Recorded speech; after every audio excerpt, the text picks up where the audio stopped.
You can walk back and forth. You can walk in a circle. You can walk around your home. That part is up to you. We'll be doing that particular practice for 8 minutes. So if you're going to walk far away and you may need some signal so that you'll know to come back. So now I want to focus on the second part of today's practice. Well, actually, pause. Before I do that, I want to check in to see if there are questions or if reminders would be helpful as to that box breath.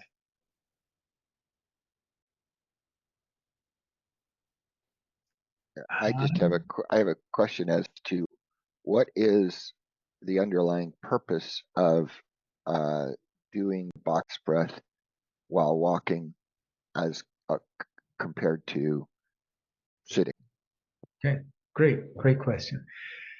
So when we're sitting, the general results of that practice, if you recall, are relaxation, focus, and balance. Relatively easy. Well, that's not quite true. It's less complicated than moving and sustaining the same dimensions of awareness, including the counting. So what the practice for today is the adding the dimension of complexity of moving. And by moving, I'm also wanting to acknowledge that what we see will change when we go from room to room or even back and forth. And it's like, or it may be that what you see will prompt a whole series of thoughts or impulses, like gotta clean that up, or oh my goodness, I need to return that book. Any of those are examples of something that can enter into awareness, but is not the counting process and attention to where the body is within that cycle of breath. So we're adding layers of complexity to this practice that seemed like people got it last week and were able to benefit from it. So I want us to continue working with something that we get, that we benefit from, and add a layer of difficulty to the process. So the intention remains to develop relaxation and focus and balance in a more difficult situation. So, part one. Part two.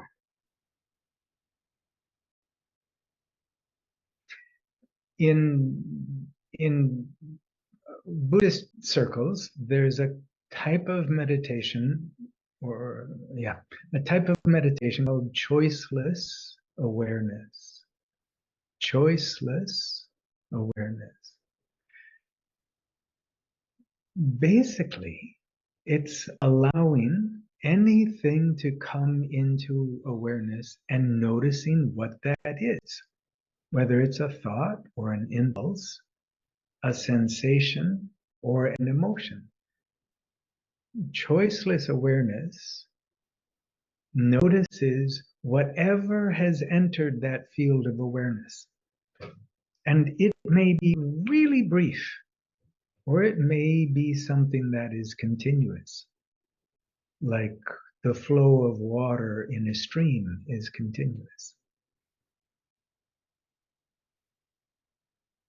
Part of what I want us to be able to explore is whether anything that awareness notices, whether it's a thought, an impulse, a sensation, an emotion, is that who I am?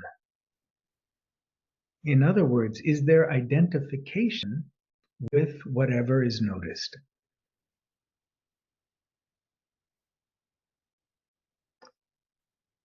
And for me, it's more or less easy to say, this tightness in my right shoulder, that's not me, that's tightness.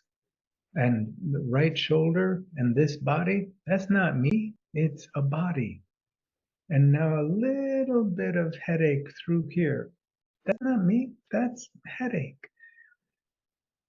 So I'm wondering to what extent something similar happens for you when you notice whatever shows up in the field of awareness.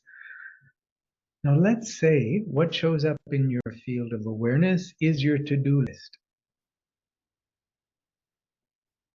That's not a problem. It's not wrong that a to-do list shows up.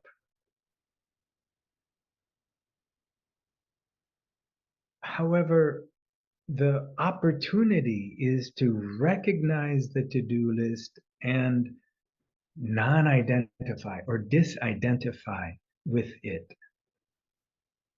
So it's not something that is like claimed and it becomes a really tight grab to who you are.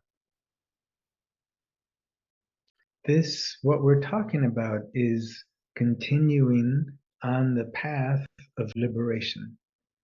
We're practicing noticing and non-identifying.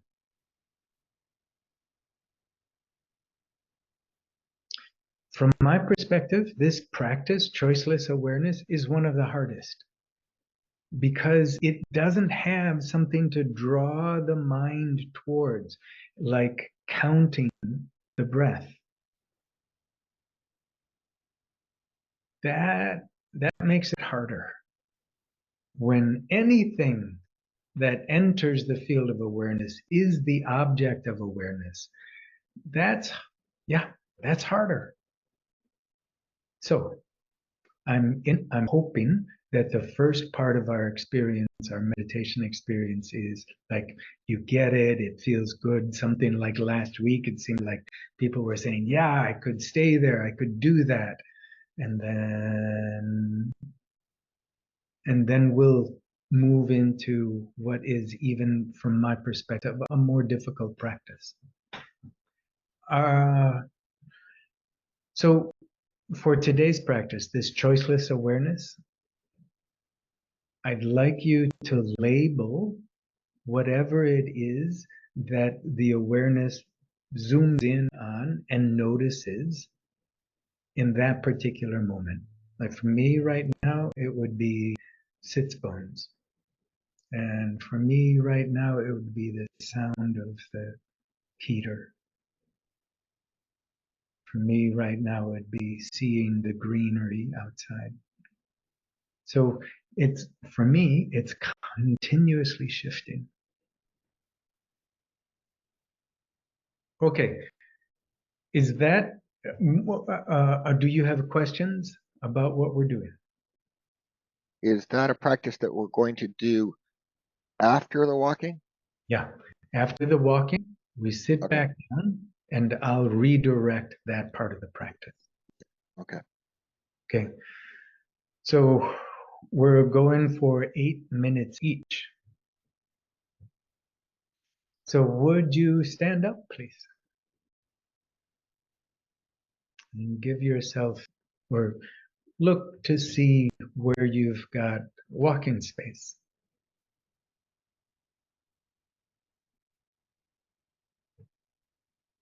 And as a soft landing in your standing posture, bring your vision, bring your, or look down to your feet and have the outsides of your feet be about the width of your hips. And then roll forward a little bit into your feet so that more weight is on the balls of your feet, and you can gently lift your heels for a moment and then set the heels back down. Rock to the heels so that you can lift one ball of one foot, then the ball of the other foot a couple of times. And then let the weight come into the balls of the feet too. And as best you can, evenly space your weight throughout the balls of the feet and the heels and even the toes. Good. So um, sway from one side to the other enough to be able to lift the foot that you sway away from, and then it sets back down as you sway back in that direction.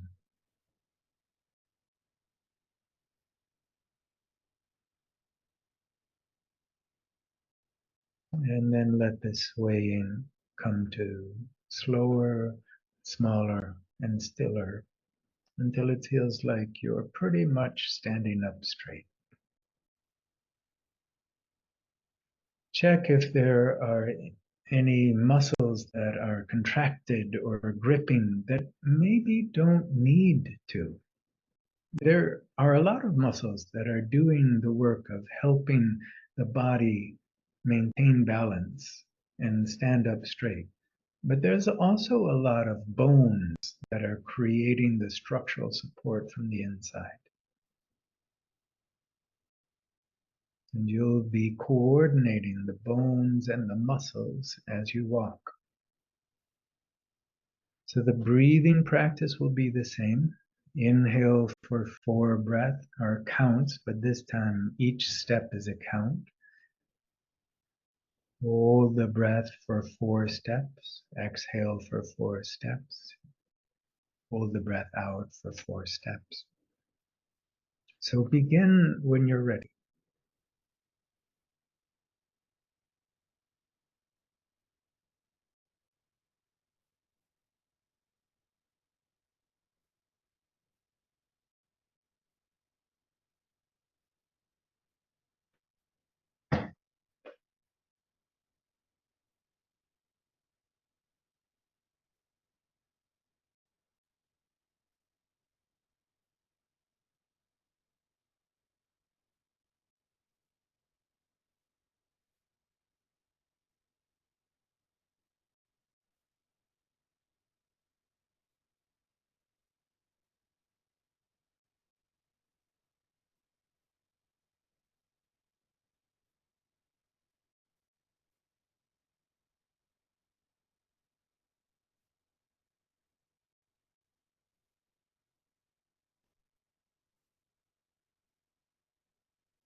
Adapt the practice in any way that suits you so that you can continue it for another 5 minutes.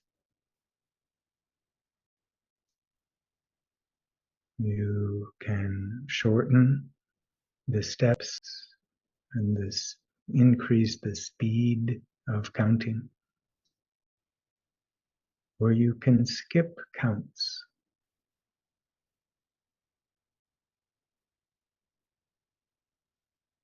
Adapt the practice and the counting and the stepping in such a way that it aids you to stay in the practice for another 5 minutes.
Okay. Okay. And bringing yourself back to a seat. Bringing yourself back to a seat.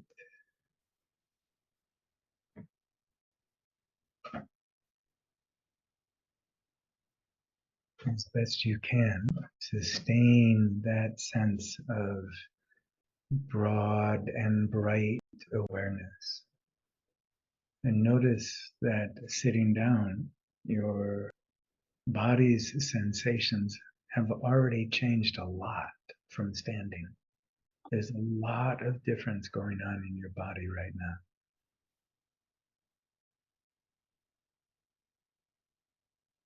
We're noticing the differences. We're noticing what changes. If there were one instruction for this part of the practice, it's one that you've heard before, which is notice what's new. Notice what's new. You might be noticing thoughts, thoughts about what's new, thoughts about the time before when I said that, thoughts about your to-do list. That's good. That's noticing something new. But you might also notice frustration arising or irritation or boredom. That's good. You're following the direction of noticing what's new.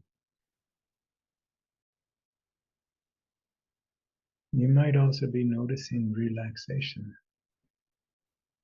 and softening, or the impulse to look at your phone. That's good. You're noticing what's new.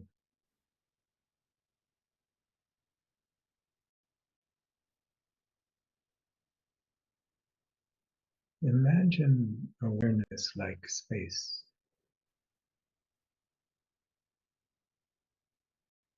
There's enough space for everything.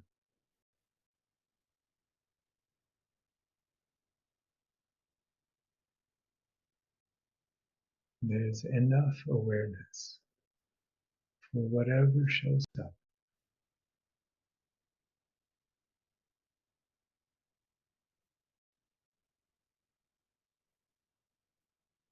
If it's helpful, let awareness gaze at your breath.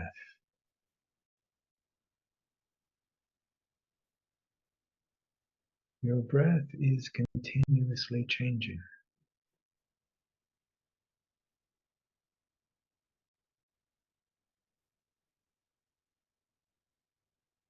Moment by moment, your breath sensations change.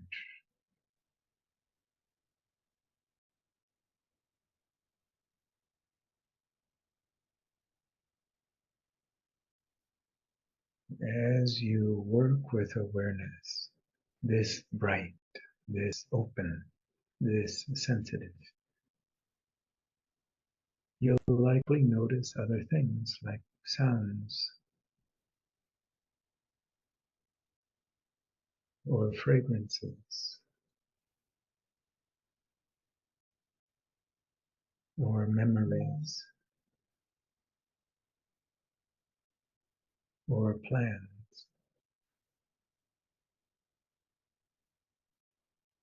That's it. That's what we pay attention to, whatever shows up. So we'll do this for another 4 minutes.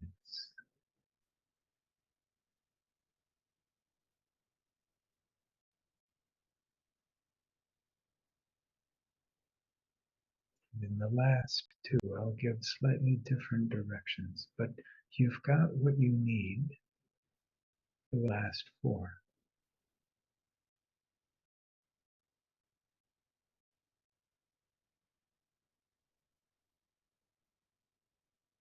Label what you notice. Or to put it differently, whatever shows up in the field of awareness, give it a label.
And for the last 2 minutes, place your hands on your belly.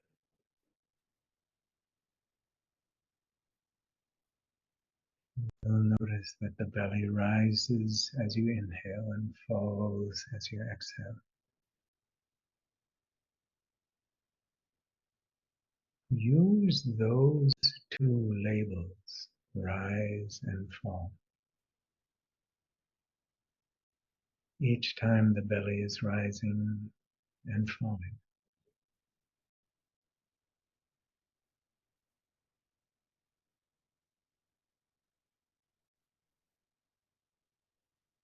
And when there's thinking or hearing, label that too.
All right. Let your hands go to wherever they'll be comfortable. Move your body in any way to help it be even more comfortable.